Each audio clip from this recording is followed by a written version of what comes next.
I will follow this path until the end.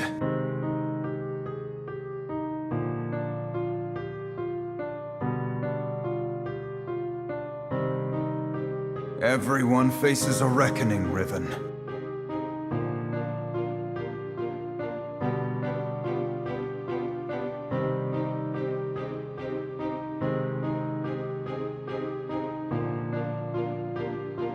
One blade, one purpose.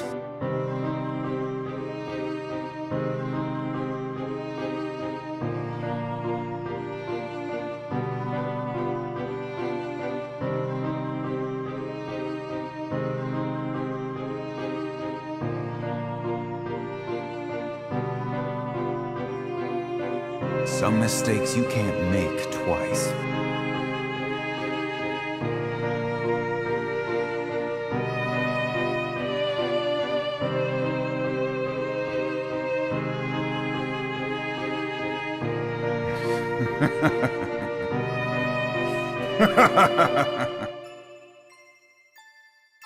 Ladies and gentlemen, my name is Mickey C, aka TheLoLHounds, and today I bring to you another build guide. This time it's going to be on the highest ranked Yasuo player on the EU West server, and no, it is not Arcadata, it is actually currently a summoner by the name of Addict. He is currently rank 49 in Challenger. As you saw before from the intro, he was previously a rank 46, but he has lost his last two games, so he's fallen back down to rank 49.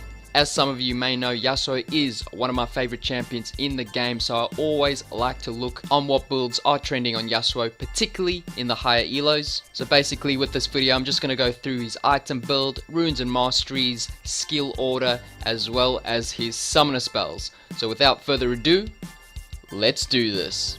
So first of all, he predominantly plays Yasuo in the top lane, and then the mid lane would be his second preference. His summoner spells, he would obviously always take flash. However, his other summoner spell would either be teleport or exhaust. By the looks of things, he would usually take exhaust against champions he knows he will be trading a lot with, particularly in the early game. So champions such as Riven, Renekton, Kayle, and Zed. Also, he would consider taking exhaust against ranged champions that he knows he can abuse early on, such as Gnar. However, for the most part, in the last week or so, he has mainly been taking teleport. Moving on to his runes and masteries. Starting with his masteries, he takes 18, 12, 0, with his keystone mastery being Fervor of Battle. Fervor of Battle is definitely the best keystone on Yasuo right now, so I highly recommend you go with this keystone if for some reason you are currently going with something else.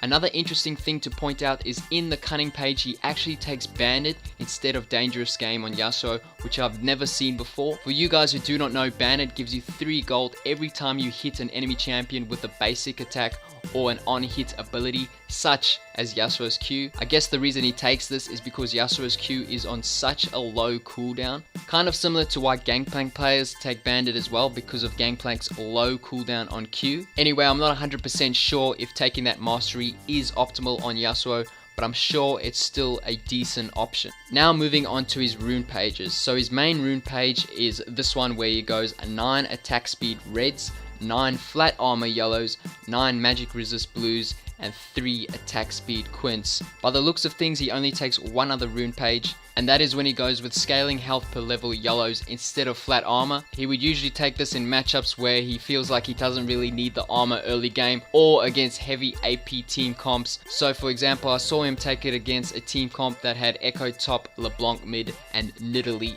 jungle. Now moving on to his actual item build.